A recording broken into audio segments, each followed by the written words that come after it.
Assalamualaikum warahmatullahi wabarakatuh. Kali ini kita akan lanjutkan tentang materi kita, yaitu stereokimia.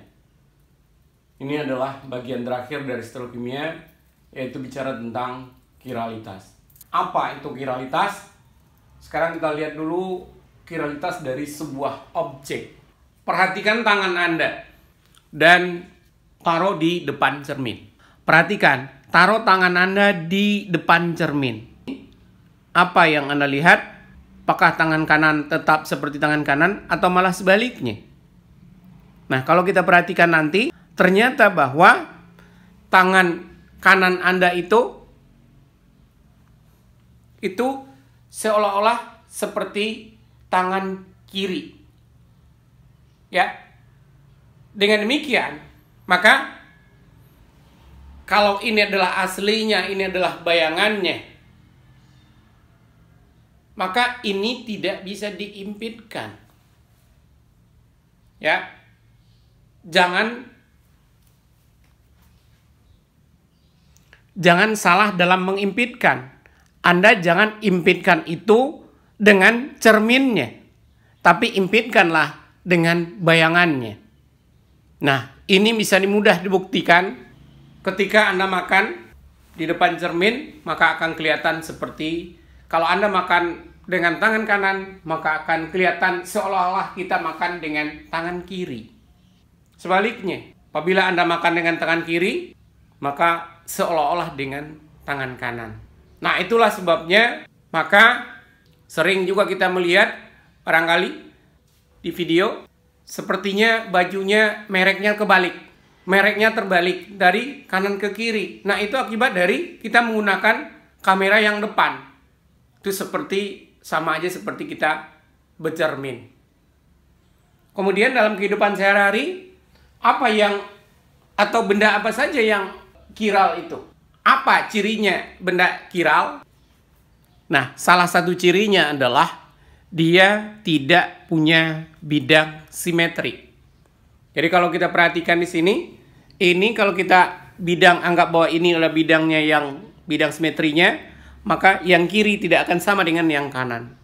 Demikian juga kalau ini adalah bidang simetrinya, maka yang belakang juga tidak akan sama dengan bagian yang di belakang.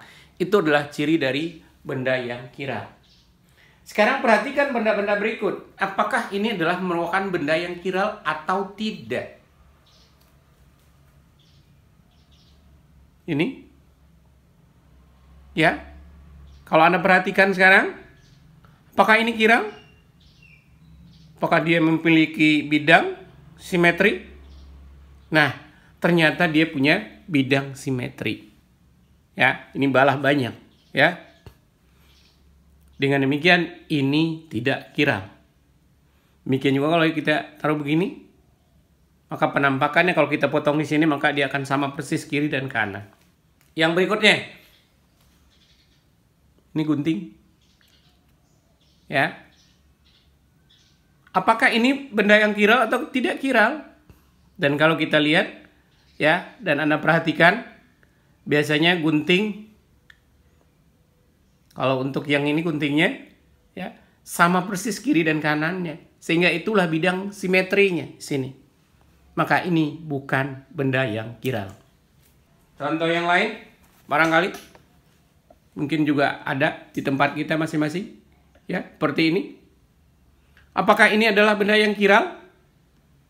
Ya, kalau yang kita tempatkan ini, mikrofonnya ini, kita hitung mikrofonnya, maka ini termasuk benda yang kiral. Tetapi kalau dianggap ini tidak ada, maka ini bisa tidak kiral. Sekarang perhatikan yang berikut. Nah, kunci yang ini. Apakah ini kiral atau tidak? Bandingkan dengan kunci yang berikut. Ya. Anda bisa lihat, perhatikan. Kiral atau tidak. Nah, kalau yang tadi, yang pertama, yang ini, jelas tidak kiral. Karena kiri dan kanannya sama. Sementara kalau yang ini, itu adalah benda yang kiral karena di sini ada ulirnya, ya, kanan tidak. Demikian cara untuk memperlihatkan apakah benda itu kiral atau tidak. Demikian juga kalau nanti dalam molekul. Molekul itu juga ada yang kiral, ada yang tidak kiral. Seperti ini. Ya. Ini adalah kiral. Kemudian yang ini juga kiral. Ya. Kenapa kiral? Karena bidang simetrinya tidak ada. Ya. Anggap bahwa perbedaan warna itu menunjukkan bahwa perbedaan unsur yang terikat. Berarti dengan demikian ini adalah benda yang kiral juga. Dan kalau kita lihat di sini, ya, untuk benda yang ini, Anda bisa lihat, perhatikan, ya. Ini merupakan cerminan satu sama lain, ya, cerminan. Nah, tuh, sama persis, ya, cerminnya itu berada di tengahnya, di antara merah itu, ya, sehingga yang kiri dengan kanan itu adalah sama. Pertanyaannya adalah, apakah benda atau senyawa yang kanan itu akan sama dengan yang kiri? Nah, itu mungkin seperti kita menanyakan apakah tangan kiri kita sama dengan tangan kanan kita. Jelas itu adalah hal yang berbeda. Maka dari itu, apabila bayangan cermin dengan aslinya itu tidak sama, maka itu adalah benda yang kiral. Dan benda yang kiral itu berarti dia tidak sama. Seperti contoh tadi, berarti dua hal yang berbeda. Berarti senyawa yang pertama, yang ini, dan senyawa yang kedua, yang ini, itu adalah senyawa yang berbeda.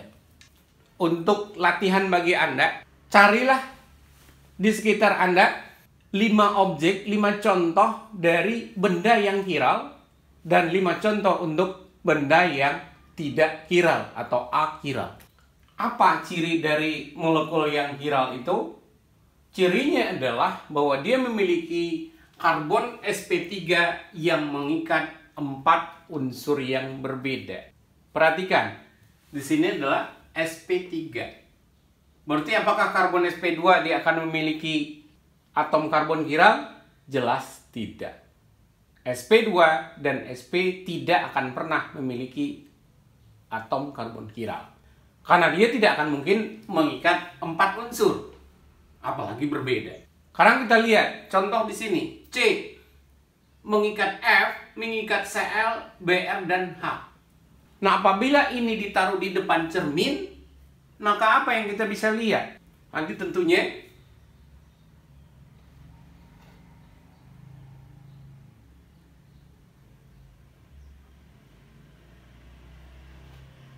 ya, yang mendekati cermin adalah F, sehingga dengan demikian ini Cl nantinya.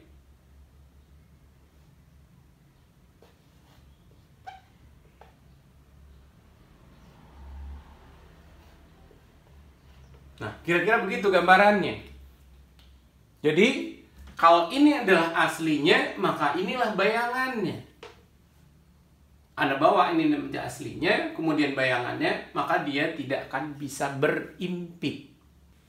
Dan pasangan seperti ini, ya, inilah yang disebut dengan enantiomer.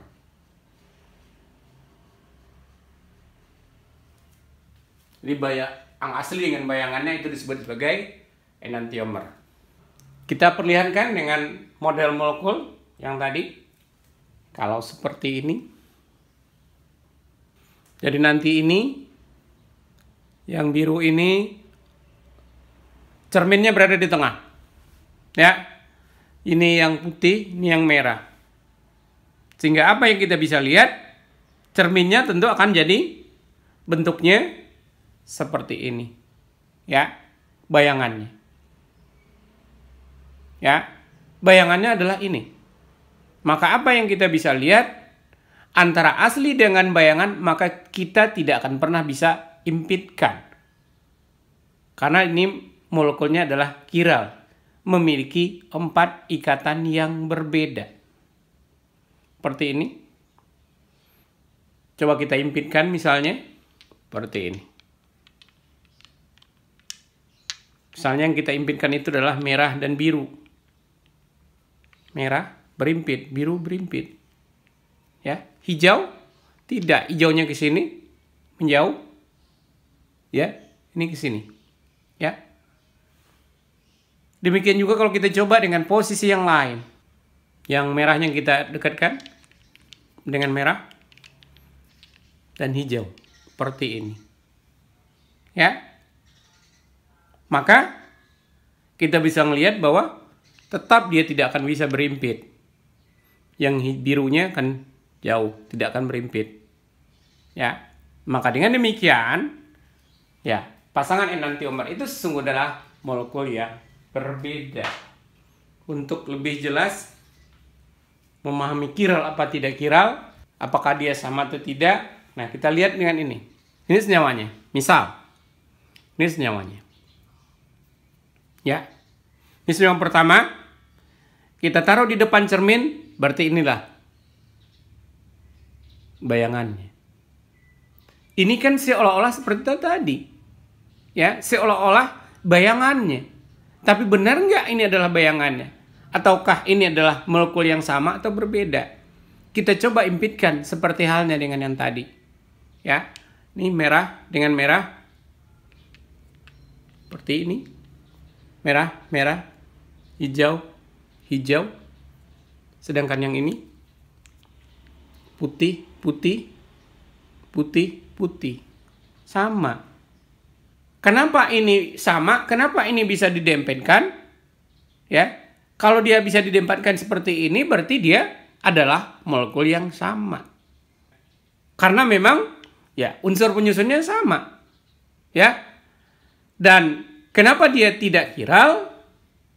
Karena ada di sini unsur yang sama. Putihnya ada 2. Ini putihnya juga ada 2. Ya, maka dengan demikian, jadi syaratnya itu adalah molekul itu harus mempunyai sp3 dan dia mengikat 4 unsur yang berbeda. Kalau hanya 3 saja yang berbeda yang diikat, maka dia tidak akan kiral. Contoh, di sini ada senyawa, ya. Dan kalau kita perhatikan senyawa ini, ya, khusus yang dilihat di sini ya, perhatikan pada C yang ini.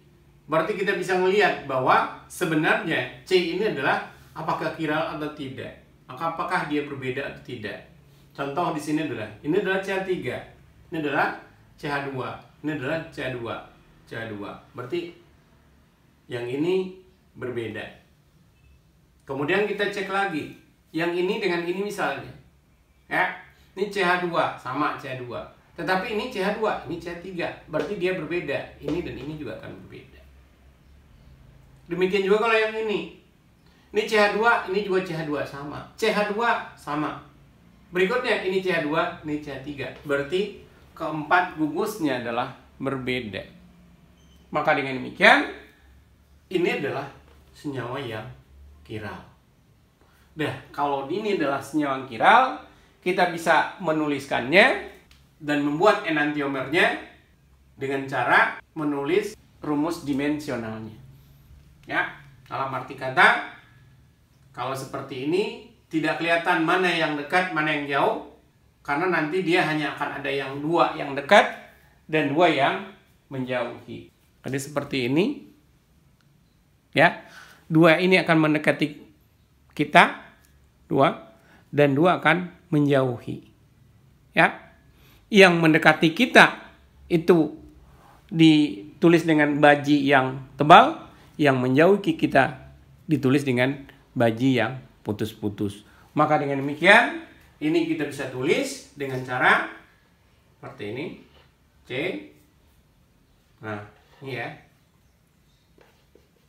C2, C2, C3.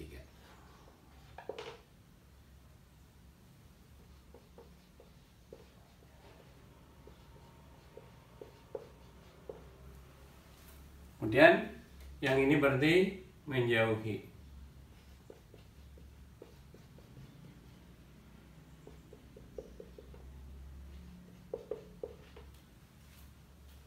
Selanjutnya kita bikin cerminnya. Atau kita bikin pasangannya. otomatis yang namanya cermin berarti dia ini mendekati cermin. Ini juga akan mendekati cermin nantinya. Jadi di sini C.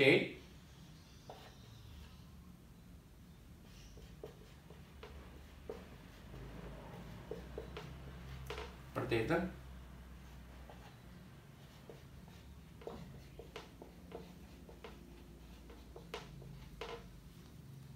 Dan yang ini menjauhi. Yang ini juga CH2 CH3 menjauhi. Maka pasangan yang seperti ini kalau ini adalah A dan B, maka jelas bahwa A itu berbeda dengan yang B. Nah, pasangan seperti ini yang tadi disebut dengan istilah enantiomer. Jadi sekali lagi kita lihat di sini. Jadi dalam menggambarkan itu nanti ya, 2 mendekati kita ya. 2 nanti menjauhi. Ya. Karena Anda harus bisa untuk nanti memproyeksikannya. Perhatikan A dan B tadi, kalau kita umpamakan dengan model molekul ini, ya. Jadi yang biru itu berarti CH2, CH2, CH3. Kemudian yang putih itu adalah CH3. Ya. Yang mendekati kita, yang hijau itu adalah CH2, CH3. Sedangkan yang merah adalah CH2, CH2, CH2, CH3. Maka bagaimana agar ini sebenarnya kan molekulnya adalah berbeda. Bagaimana kita membuat senyawa ini agar kita bisa menghasilkan enantiomernya? Contoh, bagaimana ini kita ngerubah enantiomernya? Ya, ini kan tadi senyawa yang berbeda ya. Perhatikan, bagaimana kalau seandainya salah satu saja dari kedua senyawa ini yang kita rubah? Misal, senyawa yang ini kita rubah. Ya, apa jadinya? Perhatikan, ini yang biru kita rubah ke putih. Tukar posisi.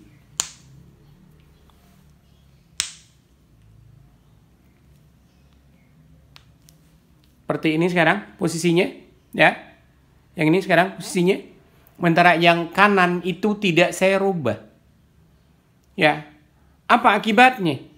Apakah ini masih termasuk kepada enantiomer kembali?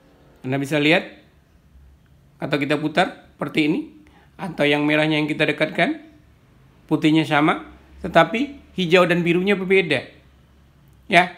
Artinya adalah bahwa yang sekarang bukan lagi merupakan cerminan terhadap yang lain. Kalau tadi kita sampaikan bahwa kalau itu adalah cerminan, berarti itu adalah yang berbeda. Nah sekarang kan tidak. Ini bukan cerminannya lagi. Apakah ini adalah senyawa yang sama atau memang senyawa yang berbeda? Kita lihat sekarang. Coba kita dempetkan. Nah susunannya sama persis. Hijau dengan hijau, biru dengan biru. Merah dengan merah, putih dengan putih. Berarti sesungguhnya ini adalah 2 senyawa yang sama. Jadi dengan menukar gantikan unsur-unsur yang terikat di sini, apapun yang kita rubah, maka nanti dia akan menghasilkan enantiomernya. Ini kita bisa buktikan kembali. Misalnya, seperti yang Anda perhatikan, ya. Ini kan dalam molekul yang sama ya. Perhatikan, ini kita rubah. Sekarang yang saya rubah itu adalah hijau dengan putih.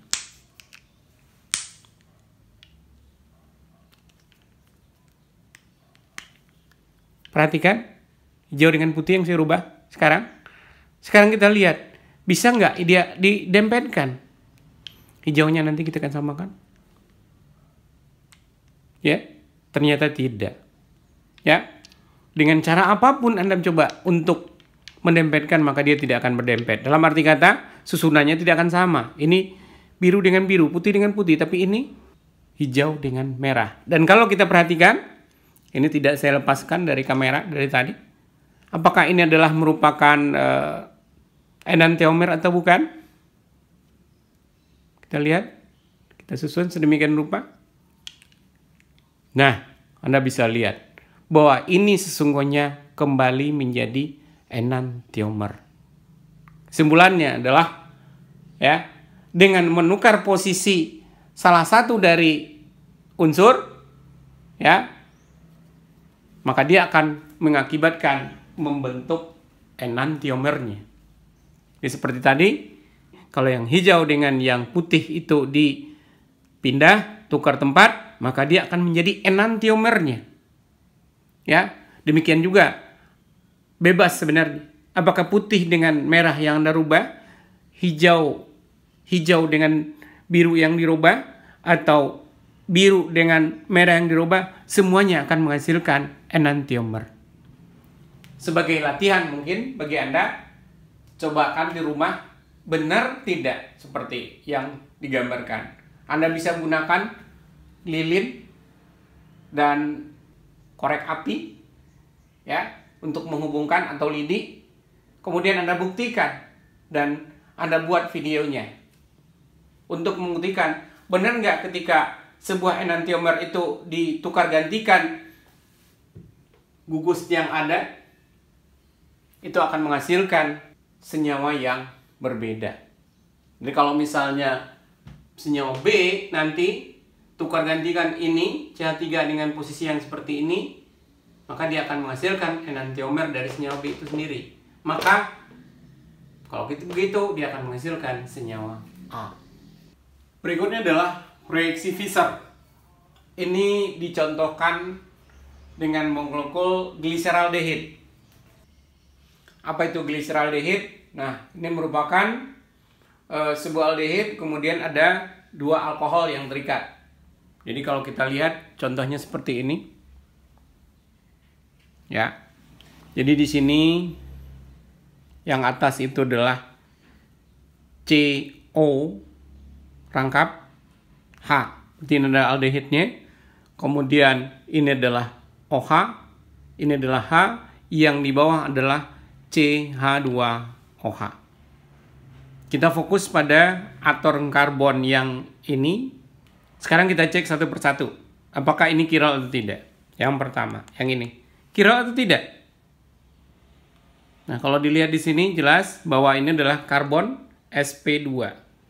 Jadi bukan atom karbon kiral. Ya. Kemudian karbon yang di tengah, kiral atau tidak?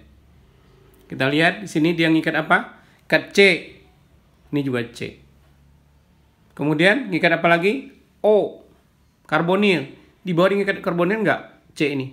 Tidak. Berarti atas dan bawah beda. Kemudian yang ini OH, yang ini H. Berarti sebenarnya dia mengikat atom karbon kiral. Berarti karbon ini itu dia adalah kiral. Dan ini kita tulis dalam bentuk rumus bola dan pasak, berarti dia akan menjadi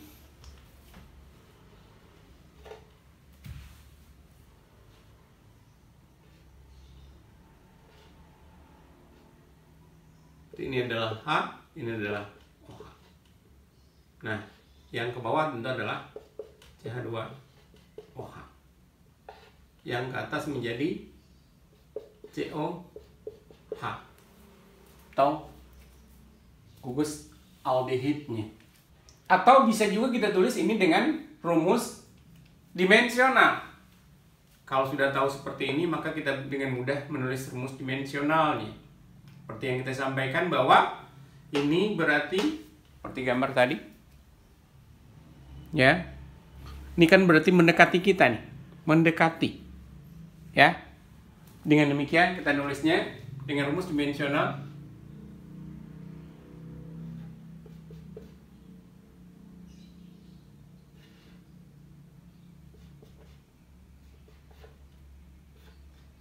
Seperti itu. Yang ini C. Nah, yang ke bawah tentu adalah CH2OH. Ya. Ini adalah rumus dimensionalnya. Ini rumus bola dan pasak. Maka bagaimana cara merubah rumus ini menjadi proyeksi Fischer? Caranya adalah bahwa diandaikan bahwa molekul itu adalah diulur sepenuhnya pada bidang kertas, sehingga semua substituennya adalah eclipse. Kan bentuknya awalnya begini. Ya. sp3.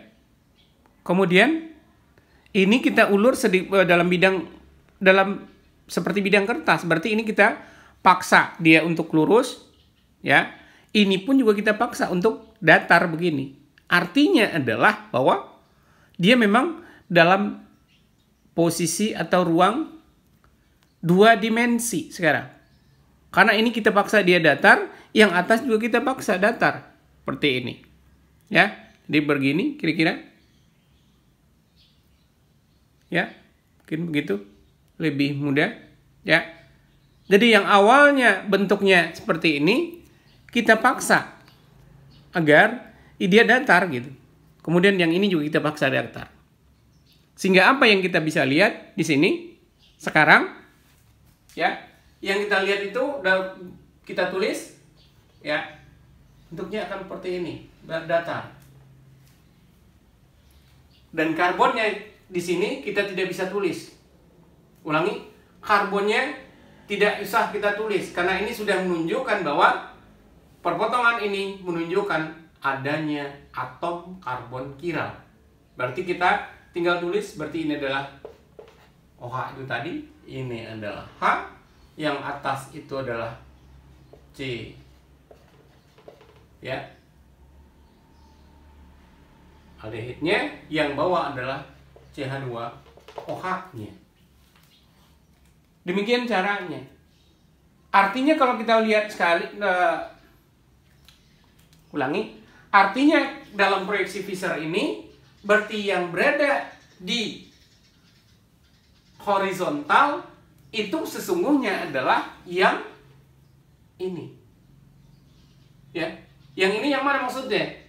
Berarti dia adalah mendekati kita. Berarti yang horizontal ini adalah mendekati,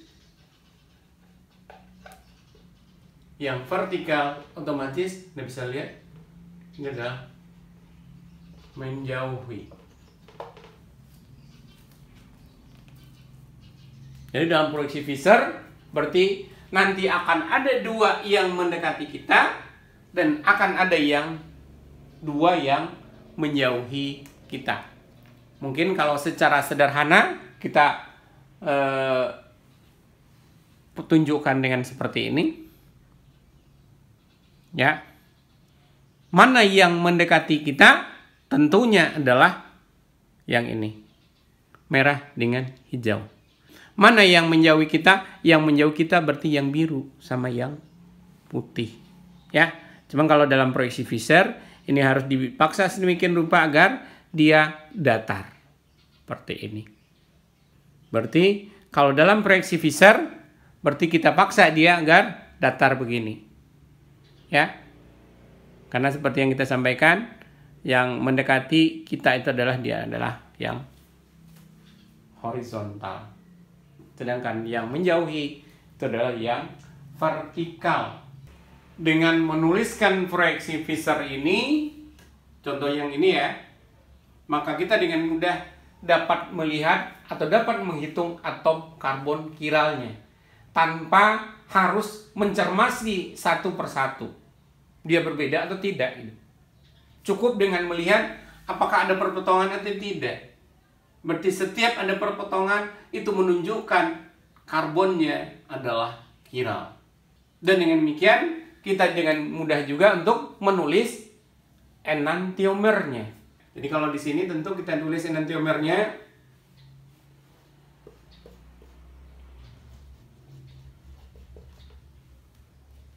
Ini OH. Ini adalah H, yang ini adalah OH. Sementara yang ini tentu adalah H, ini adalah OH, ini adalah H, ini adalah CHO. Oh ya, perlu perhatikan aldehid seperti ini sering juga ditulis untuk mempersingkat adalah dengan CHO, tapi bukan dengan COH. Ya, dengan mudah kita bisa menuliskan seperti yang tadi.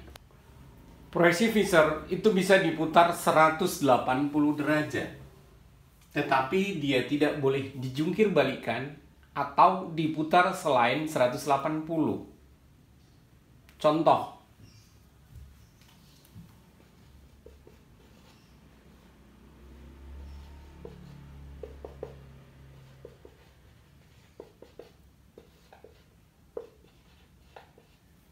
Kalau ini kita putar 180, maka hasilnya nanti adalah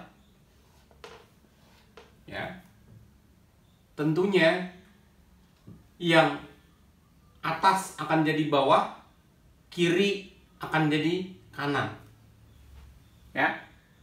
Oke, kalau dengan demikian ini akan jadi CH2OH. Ini akan menjadi CHO. Selanjutnya adalah yang kiri jadi kanan, kanan jadi kiri. Berarti OH-nya sekarang ada di kiri, H-nya ada di kanan. Maka dengan demikian, kalau ini adalah A, ini adalah B, maka A sama dengan B. Karena kita memutarnya 180 derajat. Bagaimana halnya ketika ini kita putar 90? Ini kita putar 90. Hasilnya adalah tentu ini dia akan bergeser, yang ini tentu akan jadi di sini CHO. Ini adalah OH, yang ini adalah CH2OH, dan yang ini adalah H. Maka kalau kita tandai ini adalah sebagai C, ya, maka A dan C itu tidaklah sama. Malah C itu akan menjadi enantiomernya nanti. Nah, untuk membuktikan itu tentu kita akan lihat berikutnya. Benar nggak ketika kita putar dia 90 atau dengan sudut yang lain dia akan menghasilkan konfigurasi yang berbeda atau senyawa yang berbeda? Nanti kita akan buktikan. Sebagai latihan, apabila A ini diputar dengan sudut 270 derajat, apa yang terjadi? Tuliskan. Kemudian bandingkan dengan A. Apakah dia molekul yang sama atau berbeda? Sekarang kita lanjutkan dengan cahaya terpolarisasi bidang. Sifat kimia dan sifat fisika dari sepasang enantiomer itu adalah sama. Misalnya, titik lelehnya, titik didihnya itu adalah sama. Hanya ada dua perbedaan untuk sepasang enantiomer. Pertama adalah antaraksi atau reaksi dengan zat kiral yang lain. Itu akan membedakan antara enantiomer tersebut. Sedangkan yang kedua, antaraksinya dengan cahaya terpolarisasi bidang. Cahaya biasa itu merambat seperti gelombang. Dan gelombang biasanya tegak lurus dengan arah rambatannya. Bagaimana dengan cahaya yang terpolarisasi bidang? Nah, berikut kita akan jelaskan. Cahaya terpolarisasi bidang itu adalah cahaya yang getaran atau vibrasi gelombangnya itu sudah tersaring semua, kecuali getaran yang berada pada satu bidang. Kalau dilihat di sini, ini adalah sumber cahaya. Ini lampu misalnya. Seperti yang disampaikan tadi, bahwa cahaya biasa atau cahaya yang alamiah itu merambat seperti gelombang. Dan gelombang itu tegak lurus arah rambatannya. Jadi kalau cahaya biasa, ini memiliki berbagai macam vibrasinya. Nah, ini adalah lensa polarisasi. Biasanya menggunakan kristal kalsit. Selanjutnya, berarti nanti dengan lensa polarisasi ini, dia akan tersaring semua oleh lensa polarisasi. Dan hanya satu saja yang lolos, yaitu cahaya yang terpolarisasi bidang. Nah, cahaya yang terpolarisasi bidang inilah yang nanti akan dilewatkan pada sampel kita atau pada larutan yang mengandung sebuah enantiomer. Akibatnya adalah ya, kalau awalnya ini adalah ke atas, tas bawah seperti ini, kemudian nanti akan terjadi penyimpangan, baik itu positif ataupun negatif. Jadi nanti dia akan bisa menyimpang ke kanan ataupun bisa menyimpang ke kiri. Demikian cahaya yang terpolarisasi bidang. Untuk sepasang enantiomer, maka yang berbeda itu adalah sudut putarnya. Biasanya satu memutarnya arah ke searah jarum jam, yang lainnya berlawanan dengan arah jarum jam. Jadi kalau ada enantiomer A, B, A misalnya plus 25 derajat, nah boleh jadi B nanti akan memutar 25 derajat juga dengan arah yang berbeda. Nah, itulah yang membedakan pasangan enantiomer ini. Tadi sudah dijelaskan bahwa yang membedakannya adalah cahaya terpolarisasi bidang, yang kedua adalah reaksinya dengan reaksi kiral yang lain. Perputaran cahaya terpolarisasi bidang ini itulah yang disebut dengan istilah rotasi optis.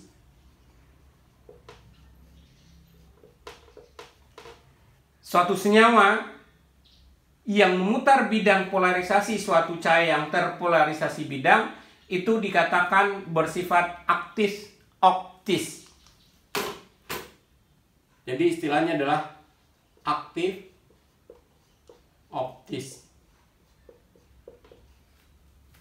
Kita ulangi lagi, berarti senyawa yang aktif optis itu adalah senyawa yang memutar bidang polarisasi suatu cahaya terpolarisasi bidang. Karena itulah maka enantiomer kadang-kadang disebut sebagai isomer optis. Suatu polarimeter itu adalah alat yang didesain untuk mempolarisasi cahaya dan kemudian mengukur sudut rotasi bidang polarisasi cahayanya. Besarnya akan tergantung pada struktur molekul, temperatur, panjang gelombang, kemudian banyaknya molekul pada jalan cahaya, dan pelarutnya. Dengan rumus alfa 20 D sama dengan alfa LC, di mana alfa D 20 artinya adalah sudut putar jenis garis D natrium pada 20 derajat Celcius. Kemudian alfa itu adalah sudut putar teramati pada 20 derajat Celcius. Kemudian L itu adalah panjang tabung, ini dalam desimeter. Sedangkan C itu adalah konsentrasi contoh dalam gram per mililiter. Yang perlu diperhatikan adalah yang pertama, sepasang enantiomer murni itu akan memutar bidang polarisasi cahaya terpolarisasi bidang. Sudut putarnya itu adalah sama besar, tetapi dengan arah yang berlawanan. Tadi kita sudah contohkan A dan B, ini adalah sepasang enantiomer murni. Misalnya itu A berharga 25 derajat, berarti B itu akan memutar dengan sudut yang sama tetapi arah yang berlawanan 25 derajat. Sehingga dengan demikian campuran yang sama banyak dari enantiomer, nah itu tidak akan memutar bidang cahaya terpolarisasi cahaya. Jadi kalau di sini artinya satu memutar 25 derajat searah jarum jam, yang lain memutar juga dengan sudut yang sama, otomatis campuran dari enantiomer yang sama banyak itu tidak akan memutar cahaya terpolarisasi bidang. Nah, campuran yang sama banyak dari enantiomer murni itulah yang disebut dengan rasemat. atau racemic. Demikianlah materi yang bisa kita sampaikan untuk kiralitas bagian pertama, di mana kita sudah menjelaskan bagaimana itu senyawa kiral, benda kiral, kemudian bagaimana perbedaan dan persamaan dari senyawa enantiomer itu sendiri. Dengan demikian, untuk latihan bagi Anda, jelaskan tentang istilah-istilah. Tadi ada racemate, kemudian enantiomer, kemudian rotasi optis, selanjutnya adalah cahaya terpolarisasi bidang, kemudian karbon kiral. Materi atom karbon kiral ini kita akan lanjutkan pada bagian yang kedua. Selanjutnya nanti kita akan membahas bagaimana penentuan konfigurasi mutlak, yaitu menggunakan R dan S. Kita tutup dengan baca hamdalah. Alhamdulillahirabbil alamin. Assalamualaikum warahmatullahi wabarakatuh.